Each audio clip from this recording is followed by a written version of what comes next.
The arrogant warrior lands. No one at Earth's Joint Base Orion expected the sky to split open that morning, but it did. With a roaring hum and crackling energy, a dagger-shaped alien ship sliced through the clouds, black and shimmering with glowing red veins. It hovered above the desert base like a beast waiting to strike. Inside the control tower, alarms blinked.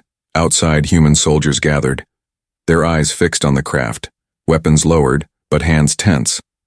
From the center of the ship's hull, a ramp slowly descended. Steam hissed. Lights flared, and then she stepped out. Tall, armored, unbothered. She moved like she owned the stars. Her name was Veljara, a blood-born warrior of the Thalkai Dominion. She had fought on moons that no longer existed. Her blade had tasted every known species' blood, except one: humans. She looked at the Earth soldiers with glowing yellow eyes and spoke, her voice like a sharp wind. "So, these are the defenders of your little blue world?" The translator buzzed, but her meaning was clear. She smirked. "Your posture is weak. Your hearts beat too fast. I smell fear." The soldiers stood their ground, but none replied, until one man stepped forward, calm, steady, ordinary by all looks. Sergeant Aaron Mason. His uniform bore no medals, but his presence silenced even senior officers. "You're Veljara?" he asked. She tilted her head. "And you must be the tour guide." "I'm here to show you how we train." She laughed, a sound like metal against stone. "I already know. You train to survive. I train to conquer." Mason didn't flinch. "Well, let's begin." Inside the base, Vael inspected every corner like a lion among lambs. She picked up weapons and tossed them aside. Toys. She watched combat footage and scoffed. "You move like frightened prey." At one point, she saw a row of soldiers doing push-ups. She pushed two aside and dropped down in front of them, then did one-handed push-ups with her eyes closed. The soldiers stared. "Do your weaklings call this strength?" she mocked. Mason watched silently. He didn't argue. He didn't defend, because he was waiting. That moment came sooner than expected. The next morning, Vael interrupted a human sparring session. 3 soldiers stood on the mat. She walked in without permission. "You," she said, pointing at the tallest one, "try to touch me." He stepped forward, swung. She ducked and kicked him off his feet. The second came in faster. She blocked and threw him over her shoulder. The third hesitated. She smiled. "Afraid?" He charged and flew out of the ring in 5 seconds. The room fell silent. She stood tall. "This is your army?" Mason finally stood up. "Mind if I try?" She turned sharply. "You want to join them on the floor? I want to see for myself." The base commander shook his head. "Mason," but it was too late. He stepped onto the mat. Vael's eyes narrowed. She crouched, ready. He didn't crouch. He just waited. She attacked fast, 3 strikes, no warning. He moved slower than her, but every motion had purpose. He blocked the first, dodged the second, redirected the third. She stepped back, surprised. "Are you holding back?" "No," he replied. "I'm reading." "Reading what?" "Your mistake." Then he stepped forward, and with one quick move, caught her wrist, twisted, and brought her to the ground with a gentle thud. She stared up at him for the first time, shocked. He held out a hand. She took it. Slowly. Afterward, she said nothing. She walked alone to the top of the base's wind tower, looked out at the desert horizon, and whispered to herself, "They fight like children, but they move like ghosts. And that man, he saw me. Not her armor, not her skill, her weakness." Far below, Mason stood beside the medics helping the bruised trainees. He glanced up toward the tower where Vael stood like a lone statue. He knew she came to mock, but something had changed in her eyes after the fight. Not defeat, not anger, just a question. One she had never asked before. What if humans aren't weak? First blood, first lesson. 2 days later, Valjara still hadn't spoken much. She trained alone, often before sunrise. She ate little. She watched everything, but she no longer mocked the humans. Not out loud, at least. She was processing, remembering, the way that human Sergeant Mason had read her like a manual. Not because he was stronger, but because he was smarter, calmer. He waited until she made a mistake, and she did. Then came the call. A distress signal from Outpost Cerberus 9, a mining facility deep in the asteroid fields. Alien raiders, unidentified, had attacked the station and disabled communications. The backup crew, mostly civilians and rookie security officers, was untrained. Reinforcements were too far, except for Joint Base Orion. Earth Command responded immediately. Mason was selected to lead the rescue, and Vielle, she insisted on going. "This is not a game, Vielle," Mason said inside the transport ship. "I don't play," she replied. "You've never seen how humans fight under fire." "Good," she said, tightening the straps of her combat armor. "Neither have the enemy." The ship dropped into the asteroid belt with a jolt. Debris floated past like bones. Ahead, the mining station flickered with red lights. Explosions had torn holes in its structure. As the shuttle landed, Mason barked orders. "Alpha Team sweeps east, Bravo holds the LZ, stay low, move fast." "We rescue first, shoot second." Vielle rolled her eyes. "Always so careful, cautious, fearful." "No," Mason said, loading his rifle. "Precise." The air inside Cerberus 9 was thin and bitter. Broken lights swung above them. Fires burned inside tunnels. Suddenly, screams, then gunfire, then silence. Mason motioned forward. His squad advanced, weapons ready. From the shadows, 5 alien raiders leapt out. Vale didn't wait. She surged forward, blade unsheathed, and struck the first. One down in a clean arc. A second charged. She spun and kicked it into the wall. Mason shot the third before it reached the team. The fourth took a blast from a human recruit. The last tried to run, but Vielle tackled it and knocked it cold. It was over in seconds. Vielle stood over the bodies, eyes burning. "See, attack, overwhelm, finish." Mason checked his team. One soldier had a deep arm wound. He looked at Vielle. "We don't just win battles. We keep our people alive." She looked at the injured human. He was bleeding, shaking, but alive, and still holding his rifle. He nodded at her, despite the pain. Vielle frowned.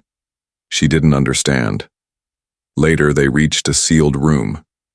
Inside, 12 civilians, miners, and technicians were hiding. They had no food, no clean water. One woman was holding her daughter, who hadn't spoken in hours. When the door opened and they saw soldiers, they cried. Vielle watched them. These weren't warriors. They were weak, soft, but they didn't beg. They stood up. They helped each other. They grabbed tools and supplies and followed orders. No panic, just tired hope. Vielle whispered under her breath, "What are these people made of?" Just as the group moved toward the extraction corridor, a warning rang through the base.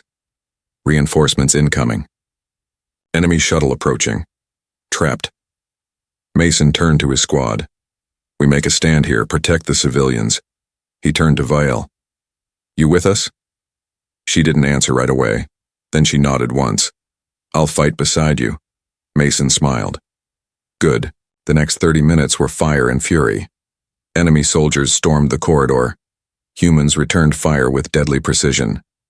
Vielle danced through the chaos, blade slicing, fists flying, armor dented but never breaking. She was faster. But they were together. One soldier was shot in the leg. 2 others dragged him back under cover without orders. Another went down. His partner used her own body as a shield to buy seconds until Vielle reached them. Mason never yelled. He just moved, deliberate, exact, fearless. Vielle felt something rise inside her. Not pride, not rage. Something new, respect. By the time evac arrived, the floor was covered in smoke, spent shells, and broken gear. But every civilian was alive, every soldier accounted for. Vial sat against the wall, panting. Mason walked over, offered her a water pack. She took it. "You could have left them," she said. "We don't do that." She nodded slowly. "I see that now." He raised a brow. "Still think we're weak?" She looked around. Wounded, humans limping, laughing, helping, fighting for each other. "No," she said. "I think you are the strongest species I've ever seen." The mission. No one expected. The return from Cerberus 9 was quiet. Too quiet. The soldiers didn't cheer. They didn't celebrate. They cleaned their gear, checked on the wounded, replaced broken armor, quietly hugged the civilians they rescued. Vial Jara watched all of it in silence. She had seen many victories, but this one felt different. It wasn't just about surviving. It was about protecting something, each other. She didn't know that kind of bond. Not yet. Back at Joint Base Orion, Mason and his team were given just 1 day of rest before the next assignment came in. A hidden Thalkai research lab, Vial's own people, had been discovered in deep space. It was experimenting on creatures illegally, including humanoid captives. Earth Command was sending a team to investigate and shut it down. It was sensitive, dangerous, too close to war. Vial stepped forward instantly. "I must come," she said. Mason looked at her. "That's your people." "I know. That's why I have to." The journey to the hidden lab was long and silent. No one trusted Vial entirely. Not yet. She sat apart from the others, staring at the floor, replaying old memories. She once trained in a lab like this. Cold, brutal, merciless. She had followed orders. She had hurt others, but now, everything felt different. She didn't know why. Maybe it was the way the humans looked at each other, like family. When the team landed at the dark station, the air was heavy with dust and secrets. The lights flickered. Walls were cracked. No sounds, just the soft hum of old machines. Mason raised his hand. "Eyes up, no mistakes." They moved slowly, clearing each hallway, room by room, until they reached Lab Sector 3. That's where they saw it, a row of glass tanks. Inside each one, half-dead creatures hooked to wires. One of them was a young human boy, barely alive. Vial stepped forward, trembling. "These labs were shut down," she whispered. "This shouldn't exist anymore." A loud alarm suddenly blared. From the vents above, drones dropped in. Thalkai combat machines, red lights, blades, lasers. They opened fire. The squad dove for cover.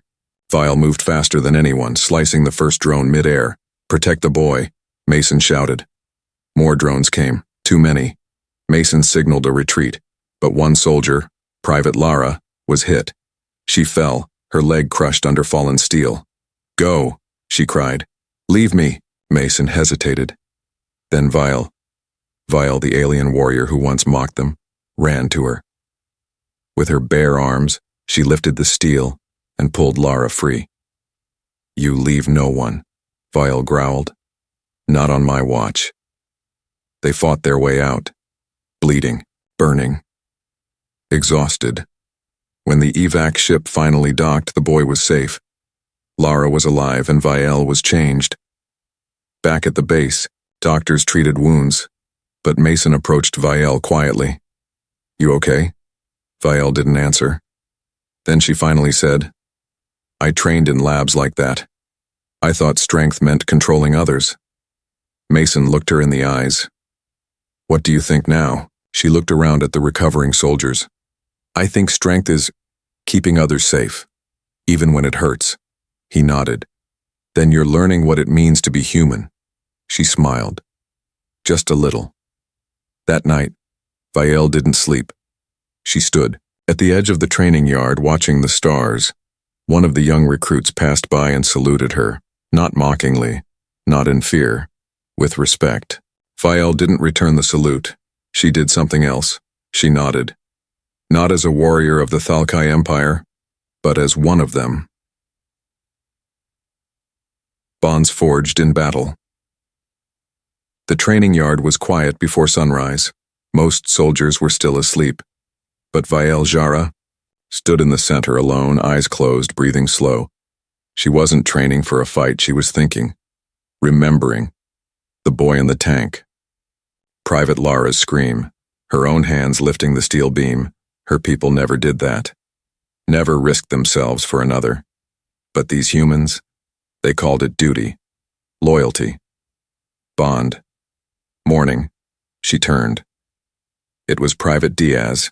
Young, light-hearted, always cracking jokes. He held 2 mugs of hot tea. Peace offering, he said, smiling. We're not all scared of you anymore. Vial tilted her head. You were afraid? He laughed. Only during the first week. She took the cup, unsure. What to do? Diaz just sipped his and sat down nearby. Why are you really here? He asked. She looked away. I wanted to study your weakness. And I haven't found it yet, he grinned. That's because it's hidden deep, under stubbornness and sarcasm. Vale blinked. I don't understand. Exactly, he said. Later that day, Command issued a surprise drill, simulated hostage rescue. A friendly base on Mars had gone silent, and the team had to infiltrate, recover VIPs, and escape without casualties. It wasn't real, but the pressure was. The squad suited up. Mason handed Vael a headset. You lead Bravo team. She frowned. Me? You've earned it. She hesitated. What if I fail? Then we all fail together, he said. The mission started rocky. The terrain was full of traps. Bravo team got split. Communications cut. Time ticking. Vael had 2 rookies with her. Diaz and a medic named Jenna. Jenna was panicking. This isn't going to work. Vael grabbed her arm gently. Breathe. I'm not a soldier. I'm a medic. Vael looked into her eyes. And right now I need you more than anyone. Jenna blinked, then nodded. Diaz chuckled. You're actually kinda inspiring when you're not stabbing people. Vael rolled her eyes. Move. They reached the simulation chamber with seconds left. The hostages were guarded by drones. One wrong move and the exercise would fail. Val raised her blade but stopped. She signaled Jenna instead. Flash grenade. The medic threw it. Boom. The light blinded the drones just long enough. Vial and Diaz rushed in, took down the guards, secured the targets. Mason's voice came in. Mission complete, 0 losses. Cheers rang out through the comms. Back at base, Mason walked up and clapped Vale's shoulder. Good work, Lieutenant. She stared at him. Lieutenant? He nodded. You've earned your place. The squad surrounded her. Jenna smiled. Told you I'd stick around. Diaz raised a juice pouch like a toast. To our scary space boss. Everyone laughed, even Farrell for the first time. That night, as stars glowed over the base, she stood outside her bunk watching Earth's moon rise. She wasn't sure what she felt. Peace? Belonging? Honor? Maybe all of them. Behind her, Mason walked over. You're not alone anymore. She didn't answer. He added, You've become something rare, Vile. What? A warrior who understands why we fight? She closed her eyes. She remembered being a child, raised to conquer, then a soldier, taught to win. Now she was something else. A protector, a friend, a part of the human family. The fire that tested them all. The night sky above Joint Base Orion was unusually clear. Stars twinkled like cold eyes. Everything seemed calm, too calm. At 2:43 a.m., the alarms screamed. Emergency alert, unknown hostiles incoming, full lockdown. Inside the barracks, soldiers jumped from their bunks. Weapons, armor, orders. Mason was already dressed before the second alarm rang. He looked to the far corner. Valjara was already standing, fully armed, eyes burning with focus. Outside, streaks, A fire rained from the sky. Not natural, not meteors, drop pods. Unknown origin, high speed, heavily armored. They slammed into the desert ground around the base, cracking the earth. Doors opened. From the pods came raiders, not pirates, not soldiers.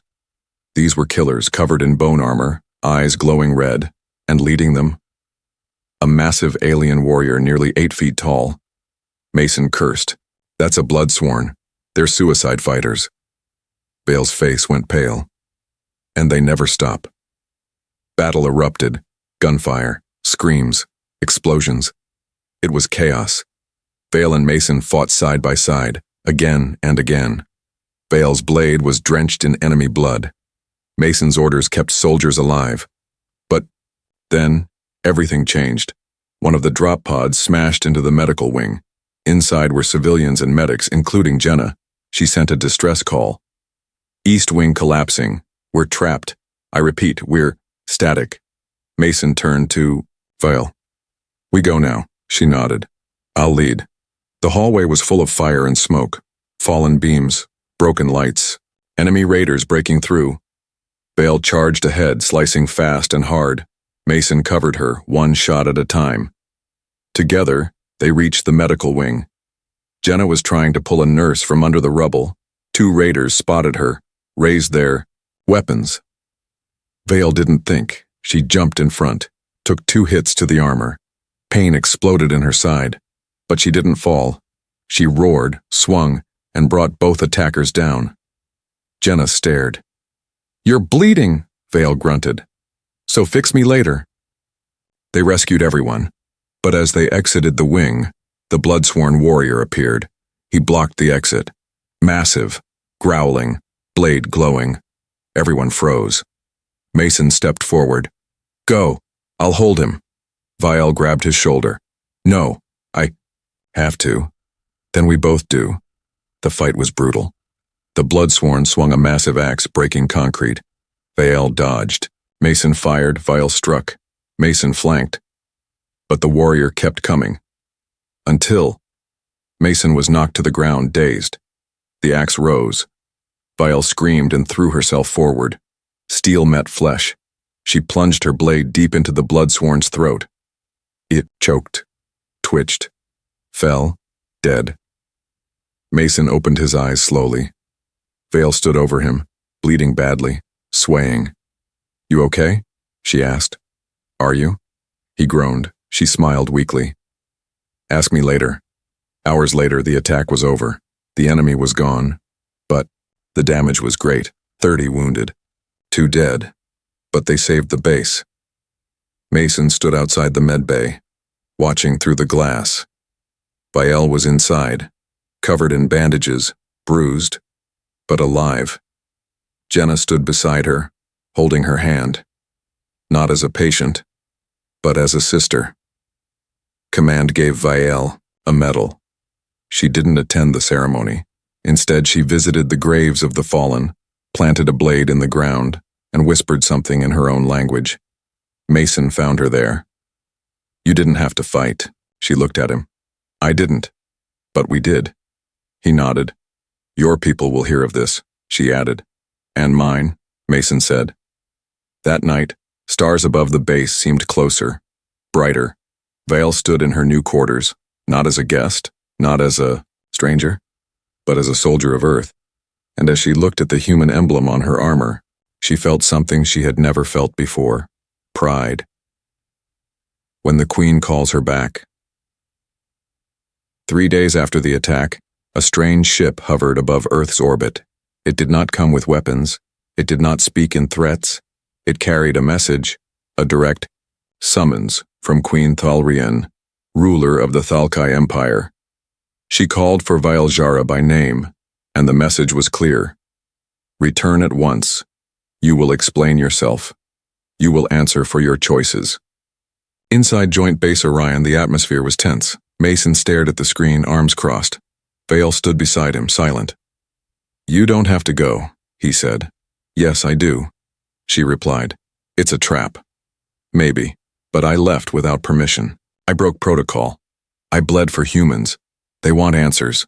Mason looked at her closely. Then you'll need backup. She shook her head. No, I must face alone. Before she left, the squad gathered outside her shuttle. Diaz gave her a pouch of earth-grown tea. In case alien prison food is gross, Jenna hugged her tightly. Come back, please. Mason said nothing, just placed a hand on her shoulder. Vielle gave one final nod. Then she left. The Thalkai ship was cold, silent, familiar. It brought back memories, discipline, orders, punishments.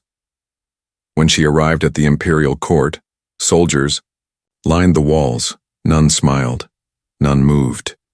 At the end of the long throne room sat Queen Thalrian, tall, regal, covered in glowing armor. Her voice echoed. So the rumors are true. You really bonded with the human. Vielle stepped forward. I did not bond. I fought beside them. The queen narrowed her eyes. You protected them, bled for them, led them. I learned from them. I saw things we lost. Loyalty? No. Honor. A murmur passed through the court. The queen rose. You disgrace your name. Vielle stood firm. Then take it. I don't need it anymore. The queen gestured, and 2 guards approached with weapons drawn. Strip her of rank, she ordered. Vielle didn't flinch. But then, something unexpected happened. From the crowd, a young Thalkai noble stepped forward. I was at Cerberus 9, he said. I saw what she did. Others nodded. One by one, warriors whispered. Stories of Vielle's heroism had spread. Rescuing civilians, protecting medics, standing against bloodsworn alone. The queen hesitated. You inspire weakness, she hissed. Vielle looked straight into her eyes. No. I remind them what strength should be. A long silence followed. Then, shockingly, the queen sat back down. She will not be executed, she said coldly. But she is no longer Thalkai. Vielle's insignia was stripped from her armor. She was exiled, forever. She returned to Earth 2 days later. Her shuttle landed at Joint Base Orion.